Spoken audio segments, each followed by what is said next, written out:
Good evening, everyone, and thank you for joining us again for another episode of Tuesday Talks with Mom. And this evening, I am joined with Becki Uccello, a fellow Moms on a Mission, and Tiffany Blassingame. Thank you so much for joining us, ladies. Good to be here. Yay. Thank Well, you for having me. Tiffany, that's a special joiner. She comes from Decatur, Georgia. And she is the founder and head of school at the Ferguson School. So, Tiffany, I think this is so exciting. We've been exploring different micro schools and what options can be out there in the school choice arena for families and students. So, I am so excited for you to share a little bit about your story with our listeners and tell them about what you've been doing. Thanks so much for allowing me to share my story. Um, I am a fourth generation educator. My mom, my grandmother, my great grandmother were all educators, and that's my maternal line. So that's the Ferguson line, which is where the name the Ferguson School came from. And I am also a mom. My son will be 21 soon. So that's shocking to me. Um, shouldn't have I come as a identify. surprise, you know. And when he was younger, I kept searching for the right space for him, the right school for him. I was a single mom, and I would move from, I sold our home, and I would move from school to school or county to county, trying to find a good fit for his profile as a learner. And unfortunately, I never really found that fit.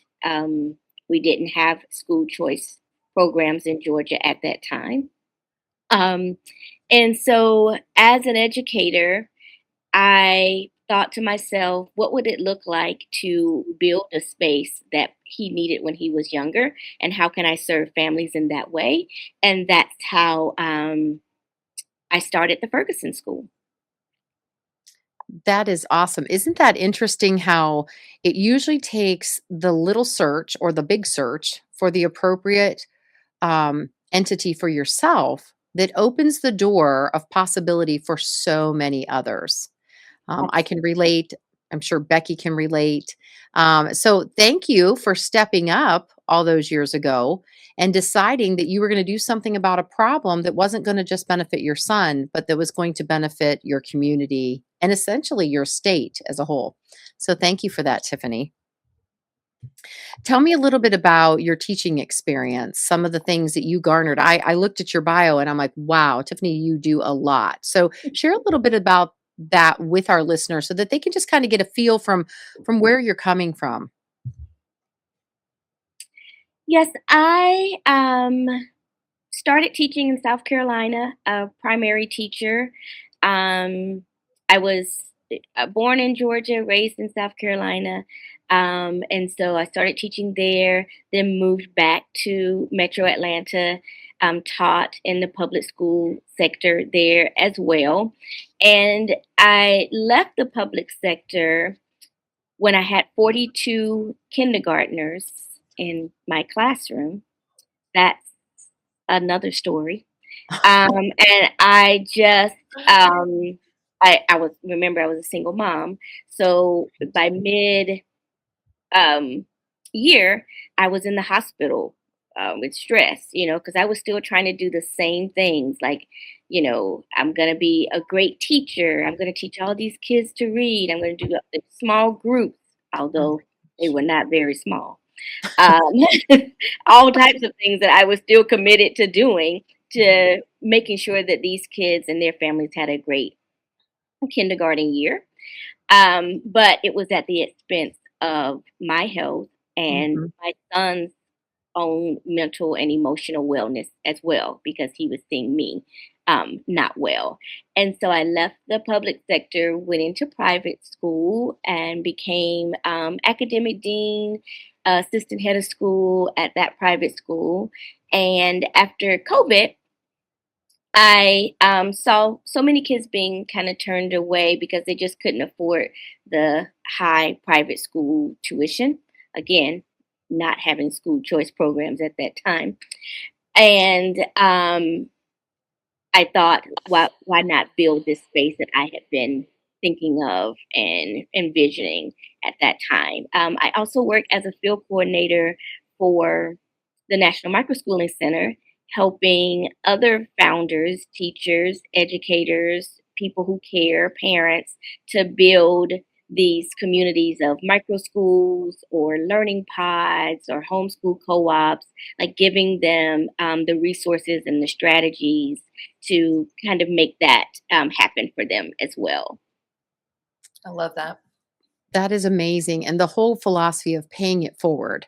Not only so many times you hear people, um, do for themselves, but how wonderful it is that not only while you were doing that, you were also paying it forward to help train and teach and navigate for others as well, to be able to take advantage of that space. And we've seen a huge surge in the micro school community learning pods, and the benefit that these types of models can provide for students is really quite astonishing. Mhm. Oh, absolutely. I mean, I didn't know that I was creating a micro school. I just thought I was creating a small community to help parents teach their kids. Um, but now with all of the research that's out there, and being able to collaborate with other founders, I realized that, like, we're taking all of the best practices and the research and education, and we have more of an ability to put that in place, right? We have more time to spend with kids, to personalize their learning, to give them transitions and breaks, to actually follow their special needs plan if they have one, all of those things, because you're small enough and you are dedicated and committed enough to be able to do that without all of the red tape that sometimes comes from the traditional environment. Don't you think that right there, everything that you just said, it just really builds on the fact that I think that we need a complete overhaul within our nation in the way that we approach education. I mean, that's a personal opinion, but when I hear that and the experiences that I personally have experienced as a mother, navigating not only special education, but regular education within the public sector, and how everything is a cookie cutter model.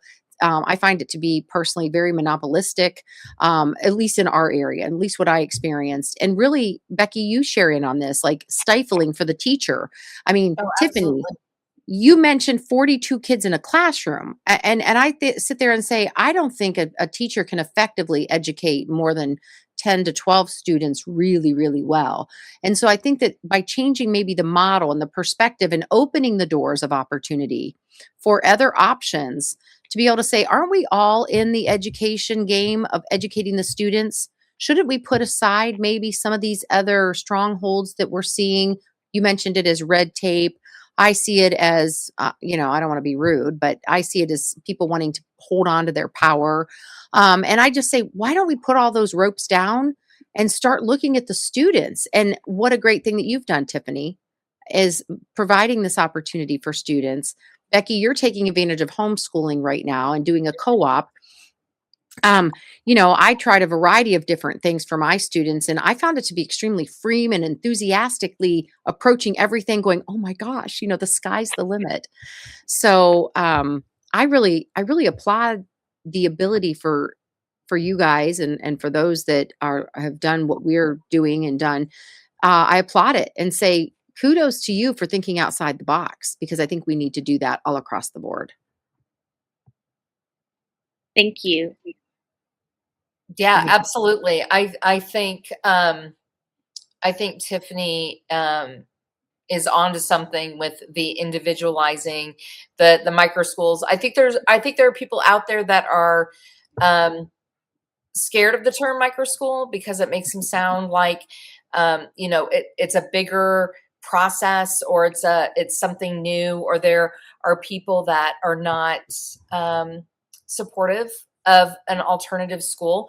But I think there are people that are willing to take it on if they see it modeled, if they have something to follow, and when they remember a smaller group of kids. I'm still wrapping my mind around 42 kindergarten students. I just cannot imagine.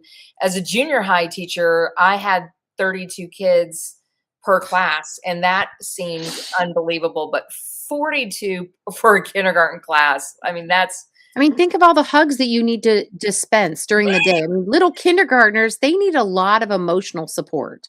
They yeah, really do. They need a lot of encouraging and regulation and all yes. the things. I mean, Tiffany, no wonder you were exhausted, for heaven's sakes. I mean, you're filling in for mommies.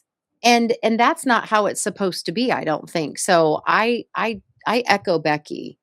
That's too many, and we need to look at different varying opportunities. And I think So we need to not be scared right, of labels or, I will admit when I first heard the term microschool, I thought it was just a trend. I thought it was a right. buzzword. Mhm. But there are so many things you can do with a microschool. And I think that's just an umbrella that houses other ideas. And so, Tiffany, I applaud you for moving forward and not realizing that that's what you were doing, having a micro school. Because I think that's encouraging to Right. parents. Right. Now, Tiffany, one question that I wanted to ask you is how many students do you currently have at the Ferguson school? And do you have a wait list? What type of population do you serve? Do you serve all students? Tell me a little bit about that. We have, well, we started in 2021 with 2 kids Hmm. in kindergarten and first grade. By the end of that school year, we were up to 7 kids. And then we've been growing a grade each year Okay. until now that we're getting ready to expand to middle school. So we had our Wow. first graduating 5th grade class, and then now we're moving into middle school. Right now, it looks like we're gonna start the school year, the 2026 school year, with about 28 to 30 kiddos. And that will be K through 6, kindergarten through 6th grade. Wow. We are fortunate enough to be in, we lease space in a church, Okay. and we share, the church is huge. We're on a floor with like 22 classrooms, and we share this floor with 2 other micro schools, Oh. and a few wraparound services. So a speech pathologist or in Gillingham tutor, Oh, wow. occupational therapist, a physical therapist, and we're able to take advantage of their services where parents can, use their insurance to pay for the therapies that their kids may need, and it's happening right here at the school. With the Georgia Special Needs Scholarship, we're also able to use some of those funds for kids who are eligible for that scholarship to use it for some of the therapies there as well. Our kids are what I call 3E students. So they are gifted or high potential, black and brown usually, and have some other form of exceptionality. So usually our profile is ADHD, anxiety, sensory processing, apraxia. Those kids who need some flexibility within their schedule, some sensory things around the classrooms to kind of help with regulation. Um, Also on our floor, we do inclusion with the NIA school, who serves students on the spectrum who are nonverbal or minimal speakers. And so then that allows our kids to learn more and to learn alongside other learners and learning to communicate in different ways. They also may have their therapies together if that's something that works, like some group therapy as well. So it has really been helpful to, Becki, you mentioned like modeling for others or being in collaboration with others.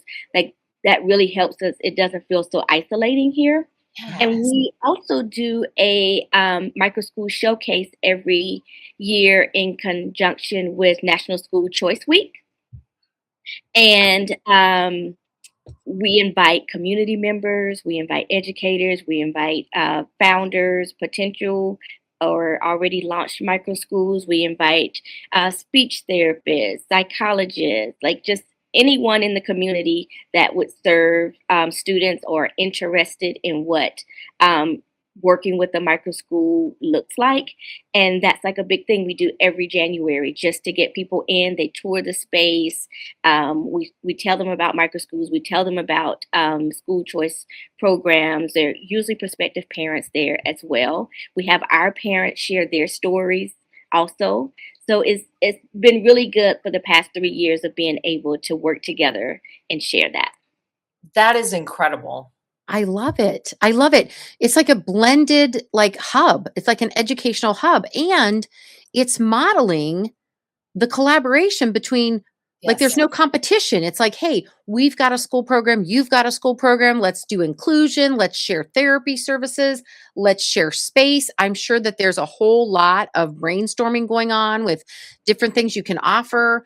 I love the whole micro school showcase that you've got going on because it's like, hey, look at our kids, look at what we have to offer, and it's probably like I love it. I love Yeah. it.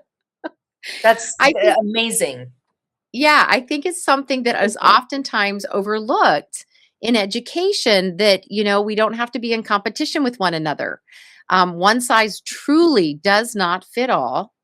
But one of the most important things that I have found is that children must feel included and feel represented wherever they're at. And it sounds like you are providing that for a litany of students, and I love it. I love it. That's definitely our goal. Yes, that is wonderful. Well, tell me, is there any other areas where you want to try to grow or, any complications that you're experiencing or maybe roadblocks that you're like, "Hey, if you're thinking about doing a micro school, let me give you a little side note here." Is there anything that you want to share with our listeners that maybe could help either this is a need I have or, "Hey, if you're going to do this, what can you do?"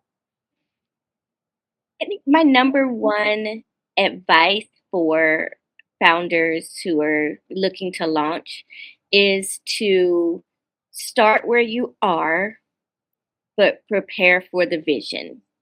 And what I mean by that is, I started with just two kids, but I saw what was coming. Like I knew that things would evolve, even though it was hard to figure that out. I knew it would evolve. And but I like leased too much space originally and then had to kind of figure that out. Because in my mind I just thought I was just starting a small school, so let me just get all the rooms I need or, prepare, be ready for that growth. Sure. And that's kind of how we ended up with sharing space with some of the other programs. But I always tell people like just look at what you have right now but prepare for what's to come. Like be ready to move toward that next level. But it's okay to start small. It's okay to start with the families that have signed up with you right now. You focus on that and prepare for that growth. I love it. I love it. And be willing to pivot. I love the fact that you're like, well, that's not working, so we're going to bring some other folks in. And then look at all that has developed as a result of you pivoting and saying, we need to share. Come along, join us. Yes. Yes, absolutely. Oh my gosh, I love it. So when you have you run into any complications like with any of the service models or curriculum? Because I noticed in your bio, you talked about, you do some things with you're endorsed in reading and gifted education. And, have you run into any pitfalls or has it pretty much been like my background prepared me. I didn't know this was coming, but here I am. My background did prepare me for instruction in the classroom. Hmm. I think there's two things that I have spent a little more time on. One is teacher education, like microschool teacher education. I started the microschool teacher academy because I found myself training teachers how to instruct in a microschool setting Mhm.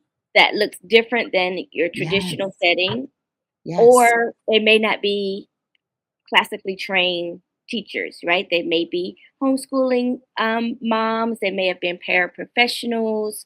Um, they may be an expert in their content area, but not necessarily in teaching and managing kids.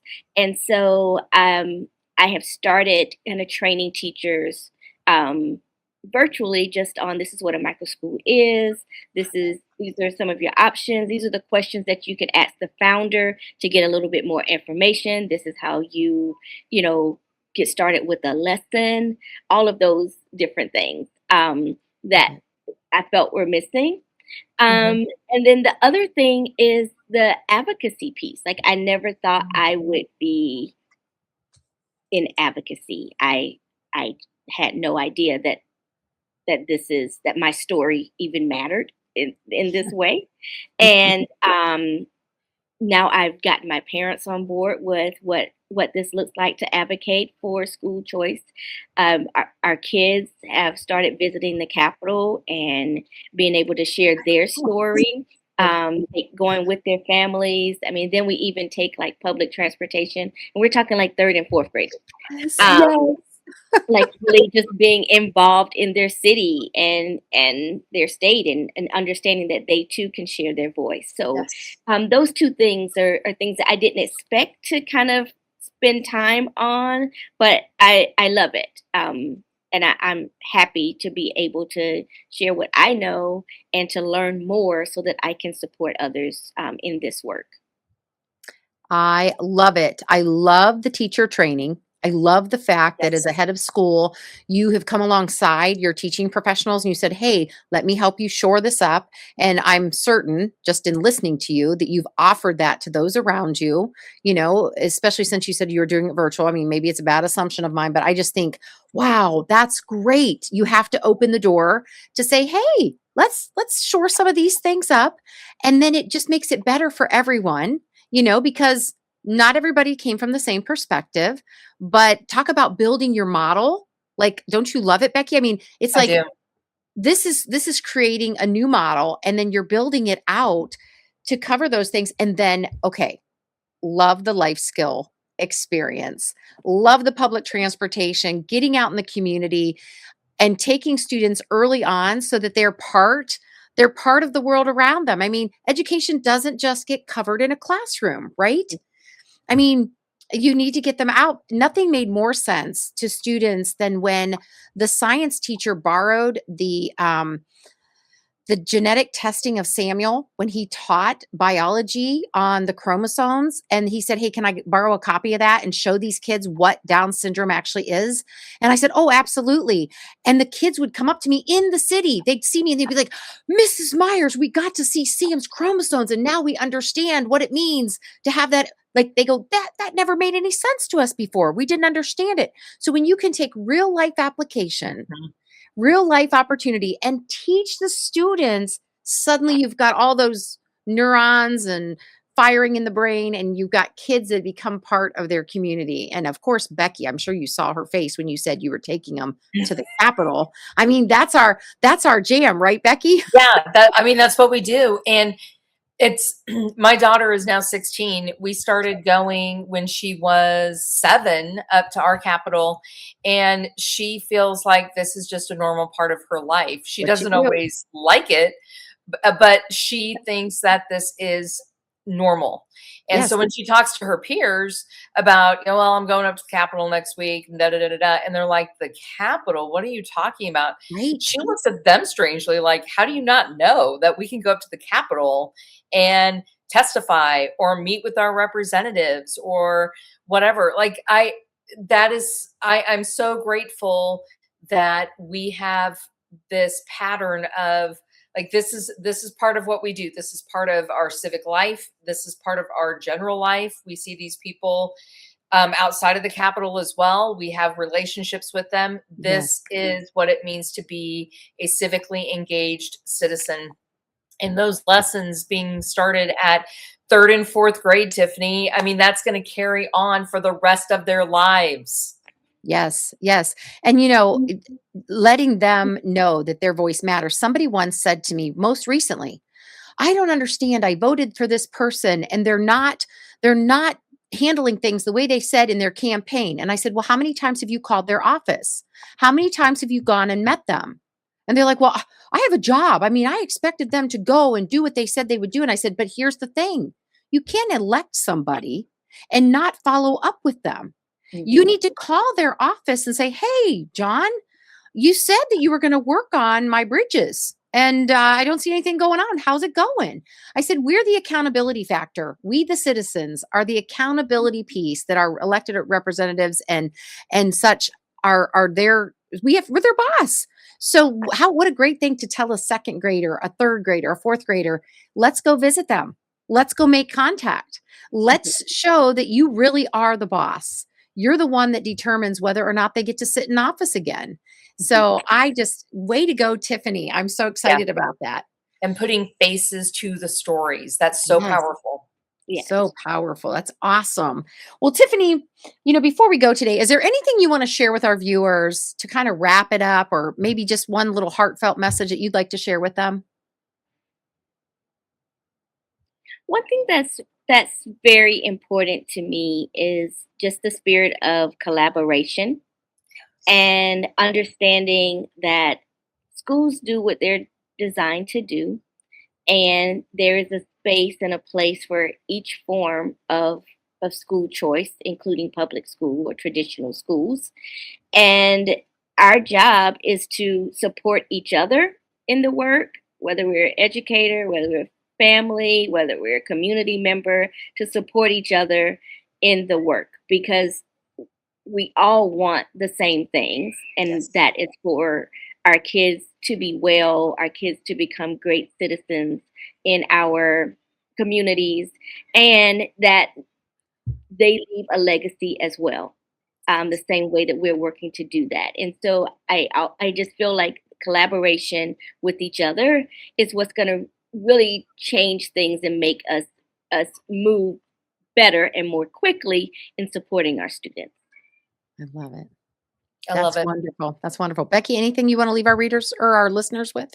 I just want to thank Tiffany again for joining us. I'm still processing the 42 students in the kindergarten piece. I don't know if I can get over that anytime soon.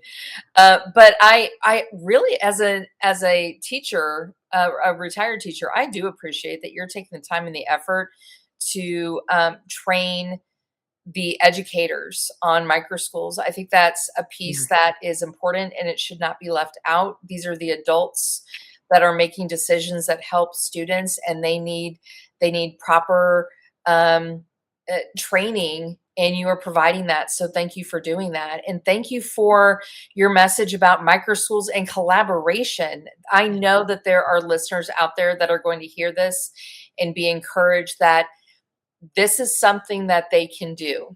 It is not a mountain that they cannot climb. So thank you for your encouragement. Well, thank you so much for joining us on this episode of Tuesday Talks with Mom. If you're in the Decatur, Georgia area, check out the Ferguson School and meet Tiffany for yourself. And I know that at some point when we go on the road, Becki and I will be stopping in to see Yes, how we things will. are going. Thank you, ladies, for joining us, and have a great day.